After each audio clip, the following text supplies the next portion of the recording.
welcome to God's 5 Minutes with Pastor Ed Wilson. Reach him at GodsFiveMinutes@gmail.com. Now, here's Ed Wilson with God's 5 Minutes. Hello, friends. John 8:12 reads, Then spake Jesus again unto them, saying, I am the light of the world. He that followeth me shall not walk in darkness, but shall have the light of life. One wonders if this proclamation, which is only reasonable if the speaker is a son of God, took place during the Feast of Tabernacles. Commentators tell us on the first evening of the feast, 2 huge golden lamps, which stood one on each side of the altar of burnt offering in the temple court, were lighted as the night began to fall, and radiated a brilliant flood over temple and city, while far into the midnight, groups of rejoicing, singing worshipers clustered about. What was the meaning of these great lights that flashed through the warm autumn nights of the festival?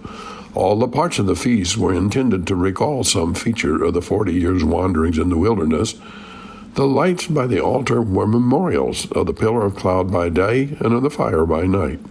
When Jesus says, I am the light of the world, he declares himself as being in reality to every soul of man to the end of time what that cloud with its heart of fire was in outward form to one generation of desert wanderers. This cloud was the visible divine presence. The Lord went before them in a pillar of a cloud. Moreover, the glory of the Lord has a very specific meaning in the Old Testament. It usually signifies that brightness, the flaming heart of the cloudy pillar, which at once manifested and hid God, and was a worthy symbol of him who remains after all revelation unrevealed. The thick darkness in which he dwells is but the glorious privacy of perfect light. When the moving tabernacle was replaced by the temple, again the cloud filled the house of the Lord, and there, dwelling between the cherubim, above the mercy seat, and behind the veil, in the thick darkness of the Holy of Holies, shone the light of the glory of God. But long centuries past, that light had departed. Shall we not then see a deep meaning in reference to that awful blank when Jesus stood there in the courts of that temple, whose inmost shrine was, in the saddest sense, empty, pointed to the quenched lamps that commemorated a departed Shekinah, and said, I am the light of the world. He is the light of the world, because in him is the glory of God. That Christ, like the pillar of cloud and fire, guides us in our pilgrimage. That pillar exercised absolute control of all the marches and halts of the otherwise wandering nation. When it was taken up, they journeyed. When it settled, they camped. As long as it lay spread above the tabernacle, there they stayed.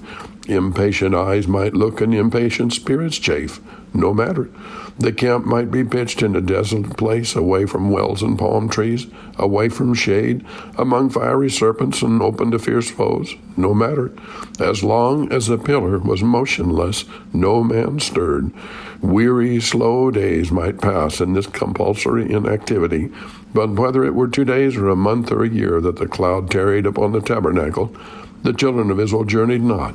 And when it lifted, no matter how short had been the halt, how weary and footsore the people, how pleasant the resting place, up came the tent pegs, watcher immediately and away. If the signal were given at midnight, when all but the watcher slept, or at midday, it was all the same.